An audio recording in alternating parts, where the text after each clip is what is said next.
இன்னைக்கு எனக்கு ரொம்ப பிடிச்ச ஒரு மனுஷனுடைய ஜெபத்தை தான் நாம இன்னைக்கு பார்க்க போகிறோம். எந்த மனுஷனுடைய ஜெபம் அப்படின்னு கேட்டீங்கன்னு சொன்னா எலியாவினுடைய ஜெபம். இந்த எலியாவினுடைய ஜெபத்தை குறித்து யாக்கோபின் புஸ்தகம் 5ஆம் அதிகாரம் 17வது வசனம், எலியா என்பவன் நம்மை போல பாடுள்ள மனுஷனாய் இருந்தும் மழை பெய்யாதபடிக்கு கருத்தாய் ஜெபம் பண்ணினான். அப்பொழுது 3 வருஷமும் 6 மாசமும் பூமியின் மேல் மழை பெய்யவில்லை. இந்த வசனத்தை நீங்க வாசிச்ச போது எனக்கு ஒரு வித்தியாசமான ஒரு காரியம் இந்த ஜபத்தில் இருந்துச்சு. என்ன அப்படின்னு கேட்டீங்கன்னா, இந்த சம்பவம் எங்க நடக்குது அப்படின்னா 1 ராஜாக்களின் புஸ்தகம் 17ஆம் அதிகாரம் 1வது வசனத்துல, கிளையாத்தின் குடிகளிலே திஸ்பியனாகிய எலியா ஆகாபை நோக்கி, என் வாக்கின்படியே அன்றி இந்த வருஷங்களிலே பனியும் மழையும் பெய்யாதிருக்கும் என்று இஸ்ரவேலின் தேவனாகிய கர்த்தருக்கு முன்பாக நிற்கிற நான் அவருடைய ஜீவனை கொண்டு சொல்லுகிறேன் என்றான். இப்ப இந்த வசனத்துல வாசிச்சீங்கன்னா நல்ல வசனம் தெளிவா சொல்லுது, 3 வருஷம் இஸ்ரவேலிலே பனியும் மழையும் பெய்யாது. ஆனா இத சொன்னது கர்த்தர் கிடையாது. அதான் ரொம்ப முக்கியம். இந்த வசனம் தெளிவா இருக்கு, என் வாக்கின்படியே அன்றி. அப்ப எலியா தெளிவா சொல்றாரு, நான் சொன்னாதான் பனியும் மழையும் பெய்யும், நான் சொல்லாவிட்டால் பனியும் மழையும் பெய்யாது அப்படின்னு அவர் சொல்றாரு. யாரை கொண்டு சொல்றாரு? கர்த்தருடைய ஜீவனை கொண்டு சொல்லுகிறேன். கர்த்தர் சொல்லுகிறார்னு சொல்லல. பொதுவா தீர்க்க தரிசனங்கள் கர்த்தர் சொல்லுகிறார்னு சொல்லுவாங்க. அப்படி சொல்ற தீர்க்க தரிசனங்களே இன்னைக்கு நடக்க மாட்டேங்குது. இவர் தைரியமா சொல்றாரு, நான் சொல்றேன் அப்படின்னு. அதனாலதான் நான் பல நேரங்களில் சொல்லுவேன், தீர்க்கதரிசிகள் ஒருவேளை தேவன் சொல்லி அவர்கள் சொல்லாவிட்டாலும் அவருடைய இருதயங்களிலே இப்படி ஒரு எண்ணம் இருக்குன்னா, அவர்கள் தேவனுடைய தீர்க்கதரிசியா இருந்தால் அவர்களே அதை சொல்ல முடியும். அவங்க சொன்னாங்கன்னா அது நடக்கும். எப்படி நடக்கும்? அதுக்கு பின்னாடி சில பேஸ்மெண்ட் இருக்கு. அது இருந்தால் தான் அப்படி நடக்கும்னு வச்சுக்கோங்களேன். இப்போ எலியா இந்த வார்த்தையை சொல்லிட்டார்.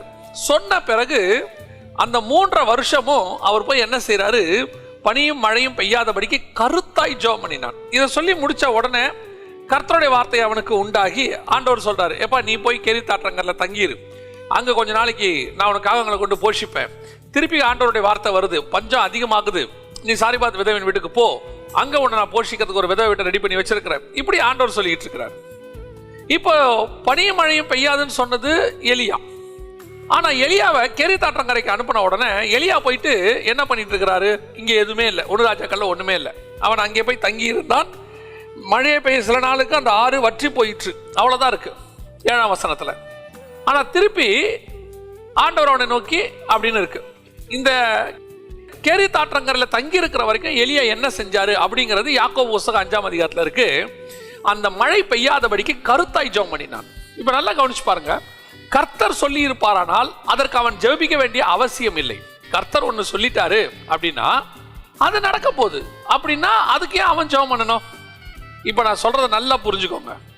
தேவன் ஒரு தீர்க்கதரிசியின் மூலமாக சொல்றதுக்கு என்ன காரணம் இருக்கு, ஒரு விஷயத்த சொல்றதுக்கு என்ன காரணம் இருக்கு நான் உங்களுக்கு சொல்றேன். ஒரு தீர்க்கதரிசியின் வழியாக உங்களுக்கு ஒரு எச்சரிப்பு கொடுக்கிறார். எச்சரிப்பு கொடுக்கும் போது ஏன் அதை முன்னாடியே சொல்றாருன்னா, அந்த அழிவு நடக்க கூடாதுங்கிறதுக்கு தான் அதை முன்னாடியே சொல்றாரு. அவங்க எல்லாம் ஜெபம் பண்ணாங்கன்னா அதை பத்தி ஆண்டவர் மனசு இறங்கி மாறுவார். இதை பத்தி நம்ம இன்னொரு பிரேயர்ல பார்க்கலாம். அப்படி இருக்கும்போது இங்க ஆண்டவர் இவர் அழிவை பத்தி சொல்றாரு. அந்த அழிவை கர்த்தர் ஏற்றுக்கொண்டு அந்த அழிவை ஆண்டவர் ஒத்துக்கிட்டு அந்த அழிவை ஒப்பு கொடுக்கிறார். அந்த அழிவு நடப்பதற்கு எலியா ஜெபம் பண்றார். எப்படி இருக்கு பாருங்க, அழிவு நடக்க கூடாதுன்னு தான் நம்ம ஜெபம் பண்ணணும். இங்க இவரு தேசத்துல பனியும் மழையும் பெய்யக்கூடாது அப்படின்னு எலியா ஜெபம் பண்றாரு. இதுக்கு ஆண்டவர் செவி சாய்க்கிறார். எவ்வளவு ஒரு கான்ட்ரவர்சியா இருக்கு பாருங்க இந்த விஷயத்தை நல்லா பார்த்தா. அப்ப என்ன விஷயம் நடக்குது அப்படின்னு கேட்டா, முதல்ல இந்த ஜெபம் எலியா சொல்லிட்டாரு. யாரை பத்தி சொல்லிட்டாரு? கர்த்தருக்கு முன்னால வச்சு ஆத்தரைஸ்டு பை காட்னு சொல்லிட்டாரு. சோ அதுக்கு பிறகு எலியாவுக்கு என்னது? நான் சொல்லிட்டேன், இப்ப கர்த்தர் அக்செப்ட் பண்ணணுமே. அந்த அக்செப்டன்ஸ்க்கு தான் அவர் என்ன பண்றாரு? 3 வருஷம் ஜெபம் பண்றாரு. 3.5 வருஷம் ஜெபம் பண்ணி அந்த பனியும் மழையும் பெய்யாதபடிக்கு தடுத்து நிறுத்திட்டார். சக்சஸ் பண்ணிட்டார். அவர் சொன்னதை அவர் செஞ்சிட்டார். அதுக்கு கர்த்தர் துணை. இது என்ன சம்பவம்? நல்ல சம்பவமான்னு கேட்டீங்கன்னா, தேசத்துல பனியும் மழையும் பெய்யலன்னா பஞ்சத்தினுடைய உச்சத்துக்கு போகுது தேசம். கொடுமையான சம்பவங்கள் நடக்குது. அடுத்த சம்பவங்கள் நடக்கும்போது ஆகாபு சொல்றாரு, நாளைக்கு இந்நேரம் எலியாவை தூக்கிறனையாங்கிறார். அந்த அளவுக்கு பஞ்சம் உச்சத்துக்கு போகுது. இஸ்ரவேலை கலகம் பண்ணுகிறவன் நீ அல்லவா அப்படிங்கிற இடத்துக்கு போகுது. ஆனாலும் அந்த அழிவை, தன் சொந்த தேசத்தினுடைய அழிவை கர்த்தர் எலியாவின் வார்த்தையை கேட்டு செய்கிறார். என்ன காரணம் அப்படின்னு கேட்டா, ஃபர்ஸ்ட் முதல்ல நீங்க தெரிஞ்சுக்க வேண்டியது மிக முக்கியமானது, அந்த 1வது வசனத்துல எலியா சொல்லக்கூடியதான மிக முக்கியமான வார்த்தை என்ன தெரியுமா? கர்த்தருக்கு முன்பாக நிற்கிற நான். இதுதான் இம்பார்ட்டன்ட். அவன் சொல்ற வார்த்தை என்ன? நான் உனக்கு சொல்றேன், ஆனா நான் யார் தெரியுமா? I am standing in front of the God. தேவனுக்கு முன்பாக நிற்கிற ஒரு ஊழியன், தேவனுக்கு முன்பாக நிற்கிற ஒரு ஊழியன் பூமியில எதை சொன்னாலும் கர்த்தர் அதை அக்செப்ட் பண்ணுவார். அவன் கர்த்தருக்கு முன்பாக நிற்கிறான், அவன் சொல்றான் நான் செய்வேன். ஏன்? அவன் எனக்கு முன்பாக நிற்கிறவன் உண்மையும் உத்தமமானவன். கர்த்தருக்கு முன்பாக நிற்கக்கூடிய ஒரு மனுஷன் ஒரு காரியத்தை டிசைட் பண்றான்னா பரலோகம் அதை ஒத்துக்கொள்ளும், அதை ஏற்று செய்யும். இப்போ இஸ்ரவேல் ஜனங்களை அழிக்க வேண்டும் என்று கர்த்தர் வருகிறார். அப்படி வரும்போது மோசே முன்பாக நிற்கிறான். இப்ப நிற்கும் போது ஆண்டவர் சொல்றாரு நீ விலகிக்கங்கிறாரு. இந்த சம்பவத்தை யோசிச்சு பாருங்க. மோசே கர்த்தருக்கு முன்பாக நிற்கும் போது விலகிக்கன்னு சொன்னா, மோசே என்னவோ கர்த்தரோட உயரம் மாதிரியோ, கர்த்தர் அவனை தாண்டி போக முடியாம தடுத்துக்கிட்டு நிக்கிற மாதிரியோ கொஞ்சம் விலகிக்கன்னு கேட்கிறார். அப்படின்னா என்ன அர்த்தம்? மோசே கர்த்தருக்கு முன்பாக நிற்கும் பொழுது அவன் வெறும் இங்கே மட்டும் கர்த்தருக்கு முன்பாக நிக்கல, அவன் மலையிலும் கர்த்தருக்கு முன்பாக நிற்கிறவன், ஆசாரிப்பு கூடாரத்தில் கர்த்தருக்கு முன்பாக நிற்கிறவன், வீட்டில் எங்கும் உண்மை உள்ளவன். அப்படிப்பட்ட ஒருத்தன் ஒரு விஷயத்தை தடுத்து நிற்கும் போது அவனை மீறி என்னால செய்ய முடியாது. அதுதான் தேவ ஊழியக்காரனுடையதான மிக முக்கியமான ஊழியத்தினுடைய மிக முக்கியமான ஸ்டாண்டர்ட், ஸ்பிரிச்சுவல் ஸ்டாண்டர்ட். இன்னைக்கு ஒரு தேவை இருக்கு, அந்த தேவையை நம்ம சொல்றோம், நாம ஜெபிக்கிறோம், ஆனா கர்த்தர் செய்ய மாட்டேங்கிறார். அதை பாருங்களேன். இன்னைக்கு இருக்க நிலைமையை நான் சொல்றேன். இன்னைக்கு ஒரு வியாதியோ இருக்கு, இவ்வளவு வியாதிகள் போயிட்டு இருக்கும்போது சுகமாகணும், தேசத்துல மரணங்கள் இருக்கு. அப்படி இருக்கும்போது நாம ஜெபம் பண்றோம், அழுவுறோம், கதறோம், பதில் இல்லை. 1 2 3 அலை மாறி மாறி வந்துகிட்டே இருக்கு. அப்படின்னா என்ன அர்த்தம்? நம்ம ஜெபத்தை கர்த்தர் கேட்கல. நம்ம ஜெபிக்கிறது என்ன விஷயம்? நல்ல விஷயமா கெட்ட விஷயமா? நல்ல விஷயம். அப்ப நம்ம சொல்ற நல்ல விஷயத்துக்கு கூட கர்த்தர் கேட்க மாட்டேங்கிறார். அப்படின்னா முதல் மிஸ்டேக் எங்க இருக்குது? பிரேயர்ல இல்ல, பிரேயர் பண்ற ஆளுகிட்ட இருக்குது. பிரேயர் பண்ற ஆள் யாரு? எப்படிப்பட்டவன்? கர்த்தருக்கு முன்பாக நிற்கிறவனா இருந்தால் அவன் பண்ணுகிற எந்த ஜெபமா இருந்தாலும் பரலோகம் கேட்கும். அதுதான் எலியாவினுடைய மிக முக்கியமான ஸ்பெஷாலிட்டி. அவனுக்கு அந்த ஸ்பெஷாலிட்டி என்ன? I am always standing in front of the God. நீங்க 1 ராஜாக்கள் 18ஆம் அதிகாரத்துல போய் பாருங்க, அங்கேயும் சொல்லுவான் கர்த்தருக்கு முன்பாக நிற்கிற நான். அந்த அளவுக்கு அவனுடைய ஸ்பிரிச்சுவல் ஸ்டாண்டர்ட். சும்மாவாது இன்னைக்கு அத்தாரிட்டியில பேசுறேன், அதுல பேசுறேன், இதுல பேசுறேன்னு சொல்லிட்டு நடக்காம ஓடி ஒளிஞ்சுக்கிறாங்க. ஆனா இன்னைக்கு நாம அந்த அத்தாரிட்டியோட கூட இருக்கணும்னா முதல்ல நம்முடைய ஸ்பிரிச்சுவல் லைஃப் கர்த்தருக்கு முன்பாக நிற்கிறோம். நீ ஒரு விஷயத்த சொல்றியா, ஒரு ஊழியக்காரன் சொல்றியா, ஒரு விசுவாசி சொல்றியா, நீ சொல்லும் போது அது நடக்கணும். அப்படின்னா என்ன அர்த்தம்? நீ வெறும் சொல்றதுல மட்டும் இல்லை, நீ சொல்றதுக்கு முன்னாடி உன்னுடைய ஸ்டாண்டர்ட், ஸ்பிரிச்சுவல் ஸ்டாண்டர்ட் ரொம்ப முக்கியம். நீ கர்த்தருக்கு முன்பாக நிற்கிற மனுஷனா இருக்கணும். அப்படி நின்றுட்டு நீ சொல்லி பாரு, உன் பட்சத்தில் கர்த்தர் நிற்பார். நான் தான் எப்பவும் எனக்கு ஆண்டவர் சொல்லி கொடுத்ததா தான். நீ கர்த்தருக்கு முன்பாக நிற்கிற மனுஷனா இருந்தீனா உலகத்துல யாருக்கு முன்னாடி நிக்கலாம். நீ கர்த்தருக்கு முன்பாக நின்னுட்டினா ஆகாபுக்கு முன்னாடி நிக்கலாம். கர்த்தருக்கு முன்பாக நின்னுட்டினா நேபுகாத்நேச்சாருக்கு முன்னாடி நிக்கலாம். கர்த்தருக்கு முன்பாக நின்னுட்டினா நீ பார்வோனுக்கு முன்னாடி நிக்கலாம், செங்கடலுக்கு முன்னாடி நிக்கலாம், யோர்தானுக்கு முன்னாடி நிக்கலாம், எதுக்கு முன்னாடி வேணா நிக்கலாம், சூரியனுக்கு முன்னாடி நிக்கலாம். பின்னாடி போனா பின்னாடி போகும், அங்கேயே நில்லுனா நிற்கும். ஏன்? நான் கர்த்தருக்கு முன்பாக நிற்கிறவன். இன்னைக்கு கர்த்தருக்கு முன்பாக நிற்காததுனால நம்ம எதுக்கு முன்னாடி நிற்க முடியல.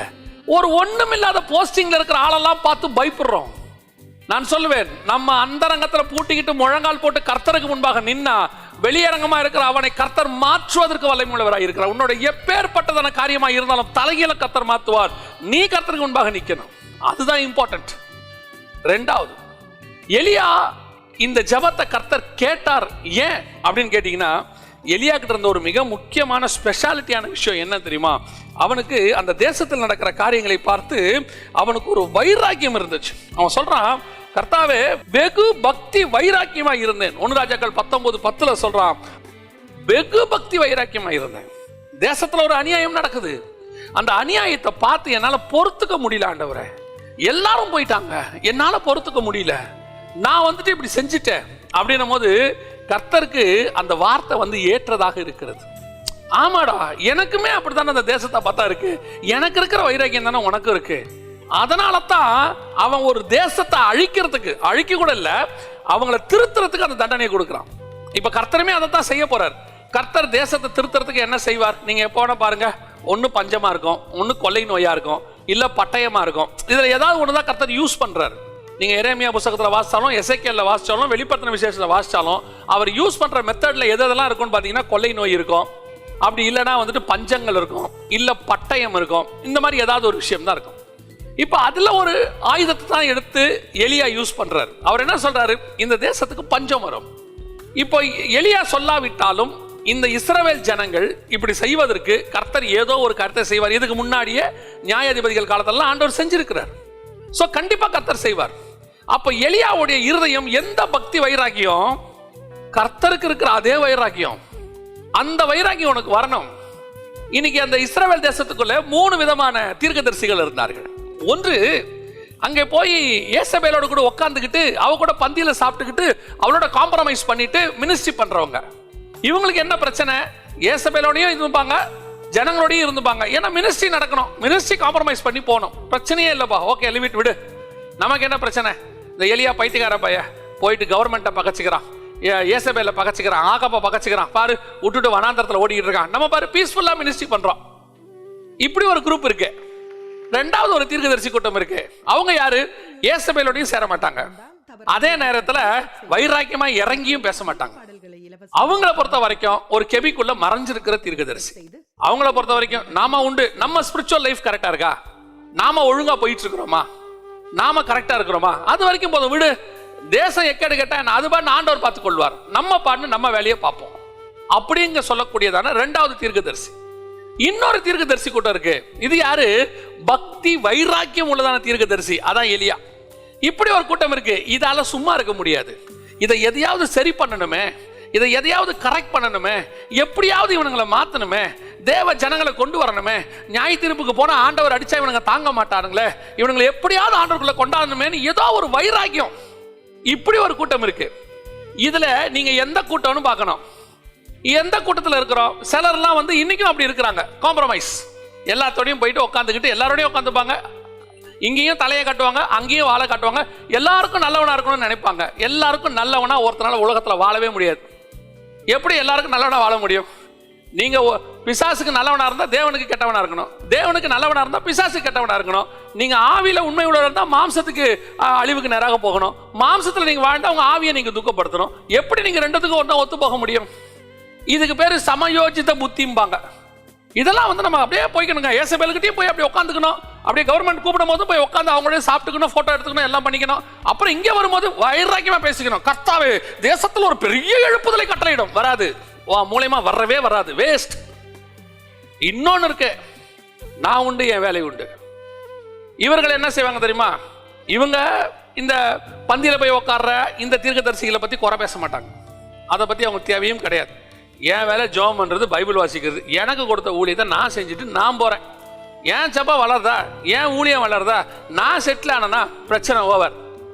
ஏன் இந்த எலியாவுக்கு தேவையில்லாம எதுக்கே கத்திக்கிட்டு அதை சரி பண்றேன் இதை சரி பண்றேன்னு, இதெல்லாம் தேவையில்லாத விஷயம். பாரு பிரச்சனை போய் மாட்டிக்கிட்டு முழிக்கிறாங்க. ஆமா, யாராவது ஒருத்தன் வைராக்கியமா இருக்கணும்.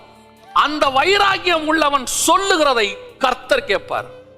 அந்த வைராக்கியம் உள்ளவன் ஒரு தேசத்தை திருத்துவதுக்கு ஒன்று சொன்னால் பரலோகம் அதற்கு செவி சாய்க்கும். அந்த வைராக்கியம் உள்ளவன் மேலே பரலோகம் கண்ணோக்கமாக இருக்கும். கெபில இருக்கிறவனுக்கு சேவ் பண்ணி விட்டுட்டாரு, ஏசபேல் கிட்ட போனவனை கை கழுவி விட்டுட்டாரு. ஆனா எலியா கூட கர்த்தர் நின்றார். எலியா எங்கெங்கெல்லாம் போறாங்க கர்த்தர் நிக்கிறாரு. அவன் திஸ்பியன் நகர் இருந்தாங்க சரி, அல்லது அவன் ஓரேபுக்கு ஓடி போனாலும் சரி, இல்ல திருப்பி அவன் சிரியாவினுடைய பாலைவனத்துக்கு ஓடி வந்தாலும் சரி, தமஸ்குவின் பாலைவனத்துக்கு ஓடி வந்தாலும் சரி, அவன் யோர்தானுக்கு போனாலும், கில்காலுக்கு போனாலும், பெத்தேலுக்கு போனாலும் கர்த்தர் கூட நின்றார். நீ எங்க போனாலும் கர்த்தர் உன் கூட இருப்பார். உன்னுடைய பக்தி வைராக்கியத்தை மட்டும் விட்டுறாது. இதுதான் பவுலுக்கு இருந்த வைராக்கியம். யூதர்களை பார்த்தா அவங்களோட அட்ஜஸ்ட் பண்ணி போகணும்னு சொன்ன பேதுரு வைக்கிறால கர்த்தரால ஒன்றும் செய்ய முடியல. அதுக்கப்புறம் ஆனால் யூதனாய் இருந்தாலும் கிரேக்கனாய் இருந்தாலும் யாரா இருந்தாலும் என்ன, சுவிசேஷன் நிமித்தம் எல்லாவனையும் தூக்கி போடுறா. வைராக்கியம் கொண்டேனுங்கிறான் பாருங்க பவுல். அவனைத்தான் கர்த்தர் எடுத்து சபைக்கு பயன்படுத்தினான், அவனைத்தான் பிள்ளை பேரு பெறுவதற்கு கர்த்தர் பயன்படுத்தினான். உன் ஊழியம் நீ எடுத்து பயன்படுத்தப்படணும், உன் ஜெபம் கேட்கப்படணும் அப்படின்னு சொல்லி நீ விரும்பினா இந்த ரெண்டு ஃபார்முலா ரொம்ப முக்கியம். ஒன்று, you must stand in front of the God. தேவனுக்கு முன்பாக நிற்கிறதான ஒரு மனுஷனாக இருக்கணும் ஒவ்வொரு நாளும். இயேசு கிறிஸ்து ஏன் செஞ்சதெல்லாம் தொட்டுச்சுன்னு நினைக்கிறீங்க? அவர் எப்பொழுதும் பிதாவுக்கு, அவர் சொல்றாரு, பிதாவுக்கு முன்பாக நான் நிற்கிறேன். பிதா என்னை தனியா இருக்க விடுகிறது இல்லை. பிதா அப்படி நின்னுட்டாருன்னா போதுங்க. அதுக்கப்புறம் என்ன, சர்வ லோகத்தை உண்டாக்கின தேவன் உனக்கு முன்னாடி நின்னாருனா நீ அப்புறம் எல்லாமே உனக்கு கண்ட்ரோல் தான். காற்றும் அடங்கும், மலையும் பெயர்ந்து அக்கறை கண்டு போனா போகும், கடலும் அடங்கும், எல்லாம் கீழ்ப்படியும், மரித்தவன் உயிரோடு கூட எழும்புவான். அதுக்கப்புறம் நீங்க என்ன செய்யீங்களோ எல்லாத்திலையும் ஆண்டவர் உங்க கூட இருப்பார். ஆனா அதுக்கப்புறம் என்ன தெரியுமா விஷயம், நீங்க கர்த்தரோட முன்னாடி நின்னுட்டீங்கன்னா நீங்க கர்த்தர் நினைக்கிறதான் செய்வீங்க. நீங்க நினைக்கிறதெல்லாம் கர்த்தர் செய்யற அர்த்தம் கிடையாது. நீங்களே கர்த்தர் நினைக்கிறத மட்டும்தான் செய்வீங்க. உங்க சித்தமும் பிதாவின் சித்தமும் ஒரே சித்தமா இருக்கும். நீங்க ஆவிக்குள்ளாகிற இடத்துக்கு வந்துருவீங்க. அதுக்கப்புறம் பிதா என்ன யோசிக்கிறாரோ அதான் பிதாவை அறிகிற அறிவுன்னு இருக்கு. அந்த பிதாவை அறிகிற அறிவு உங்களுக்கு வந்துடும். இயேசு கிறிஸ்துவை அறிகிற அறிவுன்னு ஒன்று இருக்கு. அதை பவுல் எழுதுறார் பிலிப்பியர்ல. பிதாவை அறிகிற அறிவுன்னு ஒன்று இருக்கு. அந்த பிதாவை அறிகிற அறிவுக்கு நீங்க வரணும்னா always you want to stand in front of the God. ரெண்டாவது வைராகியம் இருக்கணும். ஆவிக்குரிய வாழ்க்கையில வைராகியம் இருக்கணும், ஊழியத்துல வைராகியம் இருக்கணும். எப்பவுமே நினைச்சுக்கணும், நான் 10ஓட 11 பரலோகத்துக்குள்ள நுழைய கூடாது. நான் சும்மா வந்தேன் போனேன் காமா சோமான்னு இருக்கக்கூடாது. இந்த ஏரியால ஒரு சர்ச் இருந்துச்சுன்னா என் சர்ச்சு அங்க எழுப்புதலுக்கு மிக பெரியதான உலகத்தை கலக்கிறவர்கள் இங்கேயும் வந்து விட்டார்களோ சொல்ற இடத்துக்கு என் சர்ச் அங்க நிக்கணும். நான் ஒரு ஊழியம் செஞ்சா என் ஊழியம் அந்த இடத்துல ஒரு பெரிய மாற்றத்தை உண்டாக்கணும். விசுவாசிகள் பத்தியில மாற்றம் வருதோ இல்லையா, பிசாசாவது பயப்படணும். அங்க இருக்கிற பிசாசாவது வந்து சொல்லணும், எங்களை வேதனைப்படுத்துவாய் வந்தீர்னு கேட்கணும். அந்த அளவுக்கு மிகப்பெரிய மாற்றத்தை உன்னுடைய ஜெபம் கொண்டு வரும். எலியா இந்த 2 காரியத்துல ரொம்ப ஸ்ட்ராங்கா இருந்தாரு. அதனாலதான் எலியா நெகட்டிவ் பிரேயர் பண்றாரு. பனியும் மழையும் பெய்யாதபடிக்கு. நம்மள மழை பெய்யணும் தானே ஜெபம் பண்ணுவோம். அவர் பனியும் மழையும் பெய்யாதபடிக்கு அந்த பிரேயருக்கு கர்த்தர் செவிசாய்த்தார். காரணம், 1 அவன் கர்த்தருக்கு முன்பாக இருக்கிறவன், 2 பக்தி வைராக்கியம். இந்த 2ம் இருந்தால் உங்கள் ஜெபத்துக்கும் பரலோகம் கண்டிப்பாக பதில் கொடுக்கும். நம்ம ஜெபம் பண்ணுவோமா? சர்வ வல்லமையுள்ள எங்கள் தகப்பனே, இந்த அருமையான காலை வேளைக்காக உமக்கு நன்றி. தேவனாகிய கர்த்தர் எங்களுக்கு தந்திருக்கிறதான நல்ல ஆவிக்காக, வைராக்கியம் உள்ள ஆவிக்காக ஸ்தோத்திரம்.